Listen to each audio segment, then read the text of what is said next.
ನಾವು ಏನು ಏನು ಬೇಕೋ ಅದನ್ನು ಯೂನಿವರ್ಸಿಂದ ಅಟ್ರ್ಯಾಕ್ಟ್ ಮಾಡಬಹುದು. ನಮಗೆ ಮನಿ ಬೇಕಾ, ಅಟ್ರ್ಯಾಕ್ಟ್ ಮಾಡ್ಬೋದು. ಸಂಬಂಧ ಚೆನ್ನಾಗಿರಬೇಕಾ, ಅಟ್ರ್ಯಾಕ್ಟ್ ಮಾಡ್ಬೋದು.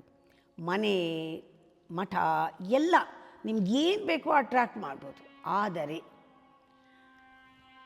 ನೀವು ಅಟ್ರ್ಯಾಕ್ಟ್ ಮಾಡಿಬಿಡ್ತೀರಾ. ಏನು ಕೇಳಬೇಕು ಅದಕ್ಕೂ ಮುಂಚೆ ಪವರ್ ಟು ಸಸ್ಟೈನ್ ಇಟ್.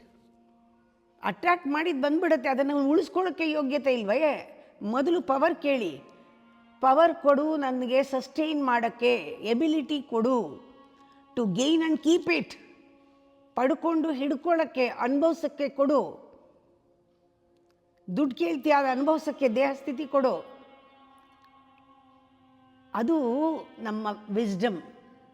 ನಾವು ಆಪರ್ಚುನಿಟಿ ಯೂನಿವರ್ಸ್ ಕೊಟ್ಟಿದ್ದು, ಅವಕಾಶಗಳನ್ನು ರೆಕಗ್ನೈಸ್ ಮಾಡೋದು ವಿಸ್ಡಮ್ ಅಲ್ವಾ? ಆ ರೆಕಗ್ನೈಸ್ ಮಾಡುವಂಥ ವಿಸ್ಡಮ್ ಕೊಡು, ಒಳ್ಳೆ ಬುದ್ಧಿ ಕೊಡು. ಏನೆಲ್ಲ ಕೊಟ್ಟಿದೆಯಾ ಅದು ಆಮೇಲೆ, ಫಸ್ಟು ಬುದ್ಧಿ ಕೊಡು, ಅದನ್ನೆಲ್ಲ ಸರಿಗೆ ಉಪಯೋಗಿಸೋಕ್ಕೆ. ನಮ್ಗೆ ಹಾಗೆ ಆಗಿರೋದು. ನಿಜವಾಗ್ಲೂ ಫೋನಿಂದ ಎಷ್ಟು ಕೆಲಸ ಆಗತ್ತೆ, ಆದರೆ ಅದನ್ನು ಸರಿಯಾದ ರೀತಿ ಉಪಯೋಗಿಸೋಕ್ಕೆ ವಿವೇಕ ಕೊಡು ಅಂತ ಕೇಳಬೇಕು.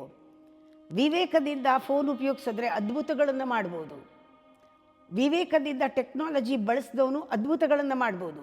ವಿವೇಕದಿಂದ ಸೈನ್ಸ್ನ ಬಳಸ್ಕೋಬೇಕೇ ಹೊರತು ಸೈನ್ಸ್ಗೆ ಸ್ಲೇವ್ ಆಗಬಾರ್ದು. ಅಂಥ ವಿವೇಕವನ್ನು ಕೇಳಬೇಕು.